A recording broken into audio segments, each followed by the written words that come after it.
Hi everybody, Matt Lawton here. This is the Astrological Winds channel, and I'm going to take a look at the astrological weather report for the week of November 28th through December 4th, and also take a look at the month of December. So there's a good amount to cover, and just get right into it. And remember, once again, like to remind all of you that if you're not familiar with astrology terms, to not get stuck on the terms of what the astrology lingo is, to actually listen to what's in between those terms, the interpretations of them, because that's the energy going on, and that's what's important to know. You don't need to know why, you just need to know what is going on. And obviously, for those who do know some astrology, I will mention the astrology to you, but don't want anyone to get caught up on that stuff. So remember that. And remember also, your personal transits always have an effect too. All right, we're in the middle of there's first I want to get to the week. I'm going to do the week first, and there's like 4 things I want to mention. 2 of them are like the main things, and first off is Mars retrograde again. We've been retrograde Mars since October 29th in Gemini.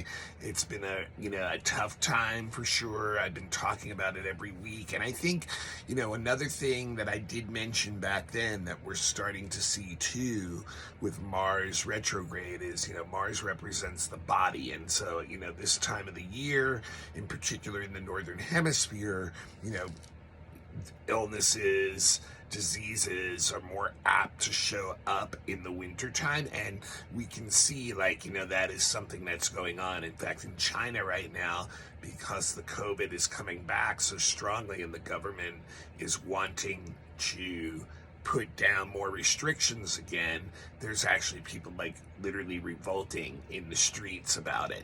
And it's interesting too, it shows you again once the Gemini nature of the Mars here, where the very same people who maybe a year ago were like, hey, shut everything down, blah blah blah blah, now are like, hey, we can't do this anymore, we can't shut everything down for a disease that's not affecting everyone. So it's a very, once again, that confusion of the mind and the brain of the Mars Gemini. But I want to, show every week, I want to just kind of tip on how this Mars retrograde is working. It's 2.5 years, thankfully, that it only happens, but it's a very frustrating 12 or 13 weeks because our actions, like I said, do not go the way we expect them to. Like I told you guys earlier, when it first happened to me, Mars retrograde's always kind of been like Mercury retrograde on steroids. So this week, Mars actually gets hit by three of the planets, and it's Monday through Wednesday. There's a trine to Saturn, which is a second hit of that. And there's also a tough oppositions to Mercury and Venus, who are still traveling together in Sagittarius.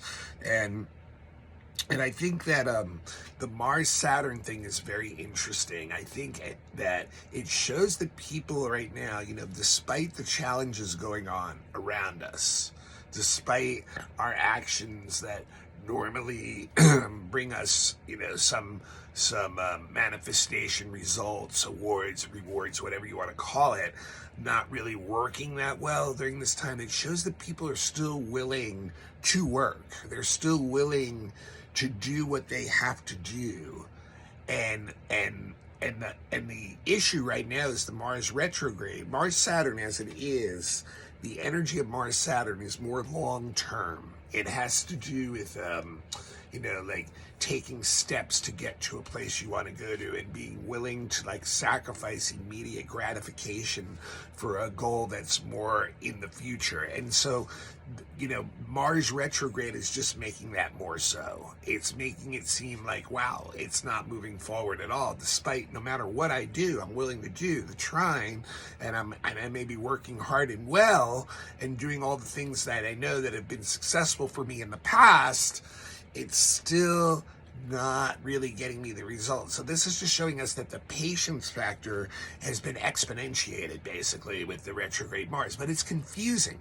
because it's that Mars in Gemini again. And it's like, well, what is going on? What am I supposed to do?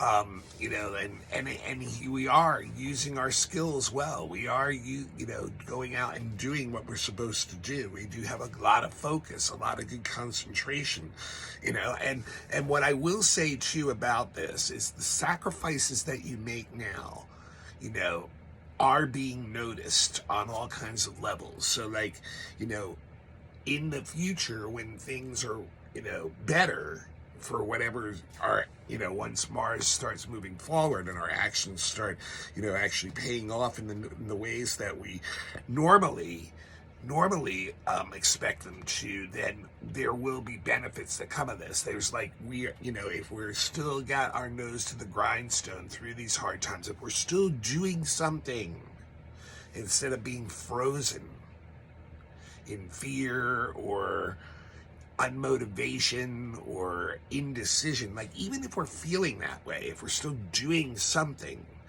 it's going in the future to, help get us something that, will be desirable for us. So very interesting energy. And, and it definitely has us focused on practical concerns again. Our actions are very much about that, and we can learn a lot about ourselves when things slow down about this. Now, the Mercury opposite Mars and the Venus opposite Mars are ornery. There's no question about that. There's a lot of frustration. There's a lot of, basically what this is showing is, once again, it's Mars that's driving the Mercury and Venus to react kind of in a strong way. And that is, there's the Mars retrograde is showing there's a lot of ego energy that is not being satisfied right now.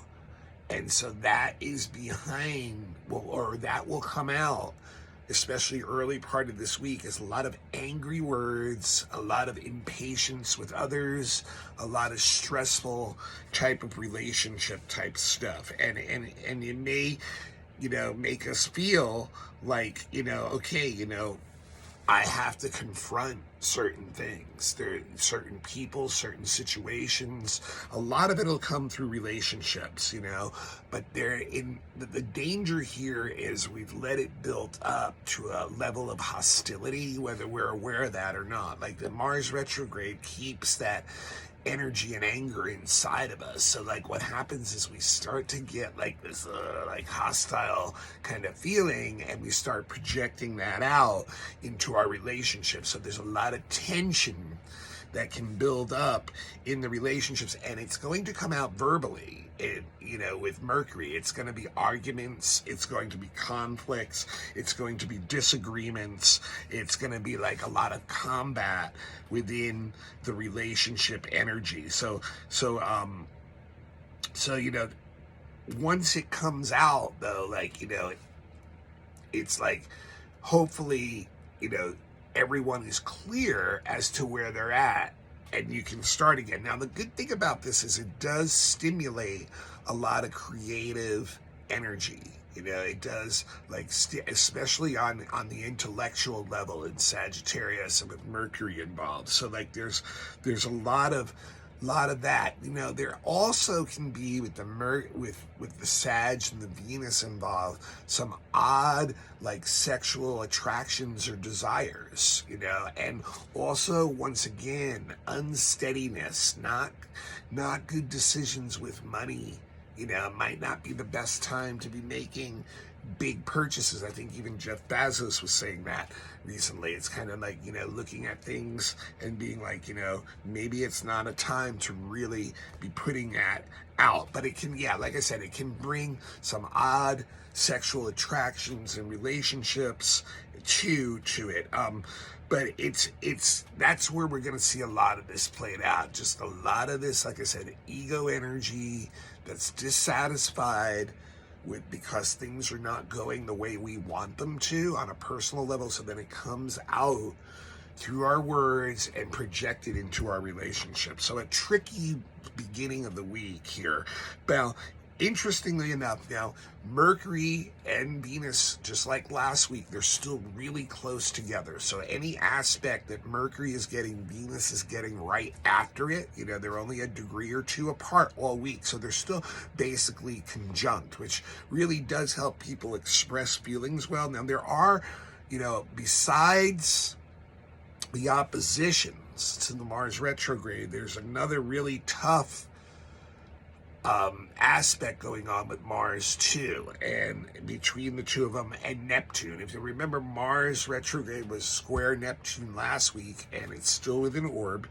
And this week, both Mercury and Venus are not only opposite that Mars, but they're also square Neptune. So what we call that is a mutable T-square. And a T-square is an aspect of great tension.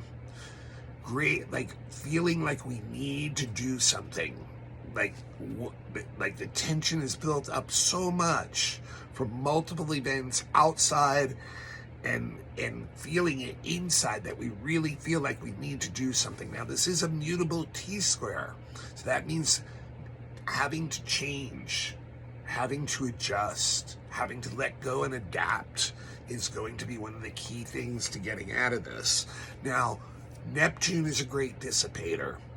Like I said last week, when it was square Mars, it's dissipating actions, it's dissipating energy. So it's going to do the same thing with Mercury and Venus this week. It's basically going to show us that our ideals are not working in reality, not in relationships, not in the way we're connecting with others, not in business, the information we're getting, all that stuff. We're gonna find a lot of disappointment this week on those levels, that like the ideals we have are not fitting into reality right now. And we see that a lot through our relationships once again. And so there's a lot of disappointment with others. There's a lot of disappointment with situations that are going on. And it almost feels like we're trying to escape. What people will do a lot of times is hold back how they're really feeling with that Mercury Neptune part, and like kind of have secret plans almost. Like they're almost like making other plans in case this all doesn't work out, but they're not really willing to share that with people yet, and because they've been disappointed by the people around them. So there's this energy of feeling let down, not only by our ideals, but by others and by reality. And so we're holding back info, maybe even being deceptive on purpose, and so the other thing is, we can also feel like we've been misled by our ideals too. So it may have us look more clearly at what we believe in, at our spiritual path, or whatever we believe in, or even the way we look at other people, and have to really face the fact that there's a difference between the reality or the ideational reality and real reality, and that we have to understand that and bridge that gap somehow. So that's it's very interesting. And I think the interesting thing about this too, so we have the opposition going on between Mars in Gemini and Mercury and Venus in Sag, and the square is going up to Neptune in Pisces. So the other side of the T-square is Virgo, the open end of that. So it's saying that we need to somehow get Virgo energy involved in this, that we have to be more critical, basically, of the ideas we have, the ideals we have, the relationships we have, the actions we take. We have to be more self-critical about it and be more realistic and grounded and practical about, the way we look at things and the way we judge things. And then from there, know that we have to do, really do the necessary work, the grunt work, the detailed work that's required to make sure that something is successful, which is that Virgo energy. So that really is part of the door out. Now, interestingly enough, yes, like, Mercury Venus is having these tough things, but it's also got a couple positive aspects this week that can also be helpful. They're both sextiling Saturn, and they're both trining Eris. So that's saying like we want to bring in change, like we're welcoming in change at this point because probably can't see any other way to go. So, but here it shows us that in order to do that, we have to become more focused, more concentrated, just like the Virgo part of the open end of the T-square. It's saying that, we have to have a more sober, conservative approach to what we're doing and like ground ourselves in practical things, find other people also that are on that level. And then, the Mercury Saturn gives great ability to make a plan, to organize what you need to do for that plan, and then to start going step by step. Now it's a sextile with the Saturn, so it's like something that we have to do ourselves. We have to motivate, but we can use maybe the energy of the T-square, even though it's being diffused and confused a lot by Neptune. There's still some energy to tap into. There's Sagittarius energy to tap into too, and we can use that energy to discipline ourselves and sit down and like take these opportunities. So like it's saying, if you can do that and then find like-minded people who are also serious about, the practical concerns they have, that you can work together and create something that together that you can build for the future that will create some practical results. So and with the Venus part too, it shows that we have a motivation behind that to actually do that for our loved ones, whoever they are, that we really do want to stabilize their reality. And with Venus, once again, even the monetary thing comes in even. So it's a good aspects for business type relationships, practical relationships, those kinds of relationships, and just also good time to get new information too, especially from people who are more experienced than you, or maybe wiser or older than you in whatever thing. But it's like you can really take that and then focus on your creative work and bring in, the Virgo energy too, of the tools, the hands, the talents that we have. Now, the other two things I want to mention for this week, one of them is also the first big thing for the month of December, and that is on Saturday, the 3rd, Neptune goes direct. So we slowly have all the planets are going direct, and Neptune finally is going to go direct too. And it shows how powerful actually this T-square is, because whenever you have a planet changing direction, going either retrograde or going direct, that means it's standing still from the Earth's standpoint, from our standpoint, and that means its energy is really, really focused right now. So this T-square, this is going to be a really confusing week, and I want you guys to understand that's the way it's supposed to be, okay? It's a bottom kind of week for like confusion and not knowing what to do, and yet we can't allow it to freeze us. We have to keep going forward, even if we're not getting immediate results. And bringing in this self-criticism of all of what we're doing. And so Neptune, when it goes direct, it's going to go direct now for the next 7 months. It's saying, okay, those ideals, don't forget about them. That, they can be part of this work that, maybe is going slower than you want. But you can inject them into reality. Now, here's the thing, right? There's probably different realities, guys. We know this, right? So if on one level, inside your mind that this is what you're doing, that, that you're always on this level of your ideals, working towards this, even in the outer world, even though it's not matching the ideal world, that behind that you still have that drive. And that's what Neptune direct wants us to do, is say that, behind that, I still have like whatever it may be, compassion, empathy, unification, all those things that Neptune on a higher level represents behind what I'm doing in the real practical world. And yes, I may not get these perfect results, but that's, part of this plane of reality is that we don't get perfect results. We get dualistic type of results because of the way our minds think. So, and then the last thing I want to mention, and this really helps with this too, is next Sunday, the sun trines Chiron. This is like finding a new creative outlet that's very positive and inspiring. It gives you the ability to show your talents to the world.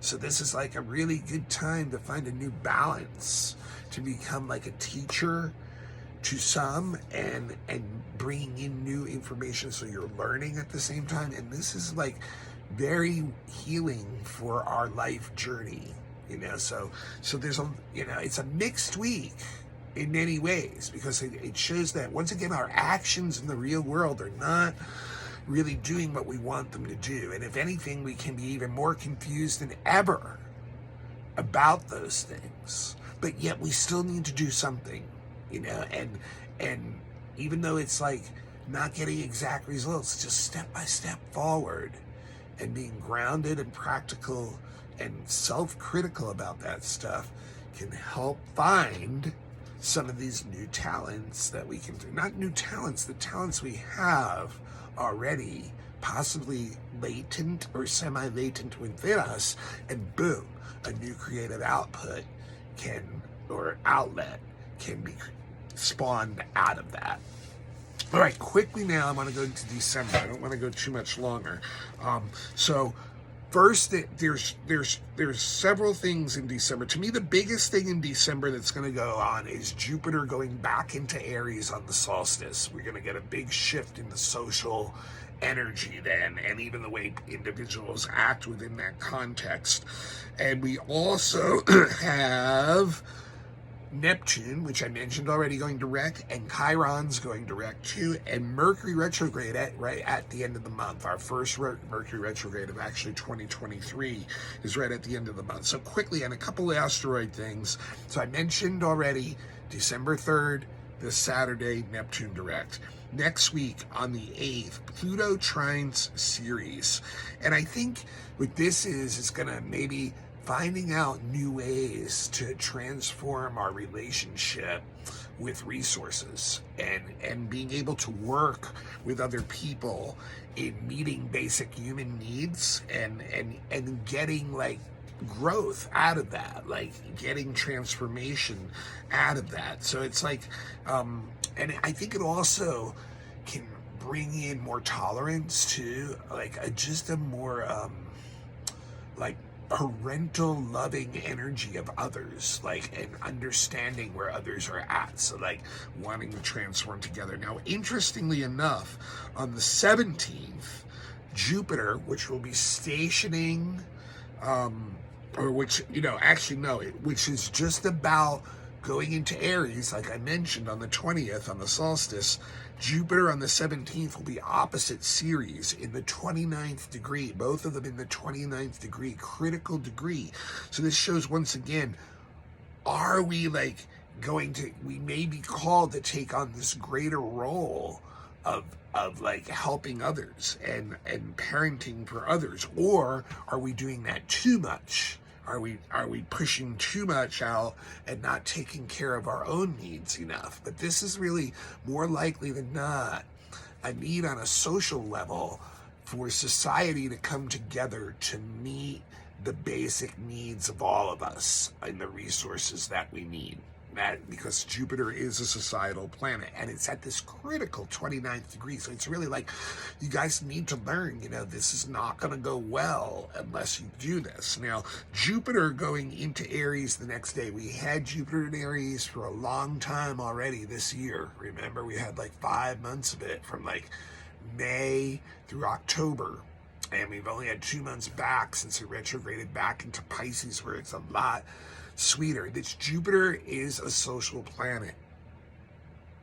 When Jupiter goes into Aries, a lot of times it brings up stuff like what we saw last year, war, open warfare, people not willing to back down, having a self-righteous attitude about what they want. And so that translates into a society, and people not want to be limited, not about wanting to be even limited by what their normal duties are. They're wanting to self express.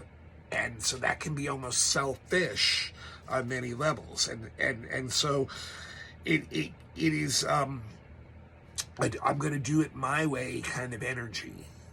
And to hell with everything else at times. So it also brings a lot of courage and a lot of ability to do things you normally wouldn't do. So maybe we can use that as societies to move forward. But it's definitely a you versus the rest of the world energy. And we see a lot of leaders, because it is a social planet, in that situation where they feel like it's them against the world. So this is not going to be, I think, a good thing. And it's happening right on the solstice, which means it's imprinted in the solstice chart for at least the next quarter, if not the next year, and it's squaring the sun, since the sun had just changed signs too, and going into Capricorn. So it's going to be tough. Leaders in particular are really going to feel that Jupiter in Aries, and they're going to kind of be they're almost backed into a corner. And when people back into a corner, a lot of times they get aggressive and fight any kind of being. On the 23rd is when Chiron goes direct, and that will be about 7-8 months then of Chiron's energy going direct. So what have we learned about our own inner wounds in the last 4 or 5 months that we can now bring out to the world as a gift, and that we can continue to help heal ourselves and also help heal others and teach others? So there's a lot of energy that shows if people did come together, that a lot of change could occur. But this is once again Aries energy. Chiron's in Aries. So as I've said before, it has a lot to do with self-responsibility for our own healing. And then on the 29th, Mercury goes retrograde. I'm really saying this is for the first time next year, since obviously almost the whole retrograde period will be in January. It goes retrograde in Capricorn at 25 degrees and backtracks to 8 degrees Capricorn on January 18th before it goes direct. Now, that means that our retrograde periods for 2023 are going to be an Earth sign. So it shows resources are once again going to be a big issue and really be triggered every time Mercury goes retro. And right after the holidays is almost natural, because people jack up the credit cards, that kind of thing, and then realize afterwards, whoa, I got I went a little overboard. In particular, Mars will still be retrograde too during that period. They're both going to go direct around the same time. So it's going to be a double whammy on that. And we really need to be, really watch our resources and how we manage that during that period. And I will get in a lot more depth about that come the last week of December, when Mercury retrograde actually does come up. All right, that's what I got for not only this week, but for the month of December. This is the Astrological Winds channel. I'm Matt Lawton. I'm a professional astrologer. I've been doing this stuff for over 20 years professionally, after 7 years of formal schooling and 10 years of informal learning by myself. This service I offer is free on YouTube every week, the Astrological Winds channel. I'd really appreciate it if you pass the link on as soon as you're done here to somebody else as a little bit of a payment back for the time I put into this and sharing this stuff with you guys. And also, if you need a reading, I've been doing readings for 20 years. That's really the best way to support me. I do natal charts, your birth chart, which you absolutely need to know. You carry it with you your whole life. And if you're blind to parts of it, then you're kind of walking around like a zombie somewhat. Absolutely, I think everybody too should give themselves a birthday gift around their birthday and get a predictive reading done for the next year. It's very similar to the weather report I'm giving right now, and that is your weather report for the next year, so that you see how the planets are affecting you this year, and see when, the issues that you have, when they may end, how you can deal with them, things like that. Relationship charts for people who are interested in, seeing that entity, and what it means when they come together with someone else. Children's charts, look at the first 20 years of your child's life and the important events and the way their chart says to actually, help parent them, to be a parent for them. Elections for when you need the best timing for very important events. To me, it would not even be logical not to try to finally get the best timing if you're getting married or starting a business or something like that. Horary charts, if you have a burning emotional question or decision you can't just seem to get an answer to, we can look at a chart and see if we can find an answer in there for you. Fixed star readings for people who are really looking at their deeper soul purpose, very mystical type energy. Also, classes are available, beginning classes, $25 a piece, or all 5 that are available right now for $100 even. If you're a student, they're $20 a piece. They're on Dropbox. All these things. And also, if you have a group, you need a lecture, mini readings for any event, or question and answer session, some kind of entertainment, all these things, email me, matthuey823@gmail.com. That's matthuey823@gmail.com. And remember, the blog, although available and shot on YouTube, it's, mainly me talking to the camera. Podcasts are available on 20 different places at least. Just look it up, Astrological Winds channel. Sometimes it's a lot easier just listening than staring at something, although you can do that with YouTube too, just put it on. But if you do have a YouTube account, become a follower and turn on your notifications. And also, if you have an Instagram account, Astrological Winds channel's on that, become a follower, and you'll see the link posted every week. And sometimes I do post extra stuff during the week, just some comments and stuff. Also available on Facebook, the link. You do have to friend me, Matthew, Mattthew, Lawton, Lauten. And then I post the link there. I really don't use my Facebook for much else, so that's really the main thing I use it for. I think that's about it, right? I think that covers everything. Oh yeah, if you'd like to send a donation too, that you're more than welcome to do that. My Venmo handle, once again, Matthew with a capital M, Mattthew, hyphen or dash in the middle, Lauten, capital Lauten. And so this week, just be patient, because it's going to be a hard week where things don't seem to really go anywhere forward, but there is like this ability to maintain a focus, use some self-criticism, get to work, and bring and get some benefit in the future out of that, so, and all that stuff I mentioned for the monthly in December, we'll get into a lot more detail as each week goes on. All right, this is the Astrological Winds channel. Matt Lawton signing off.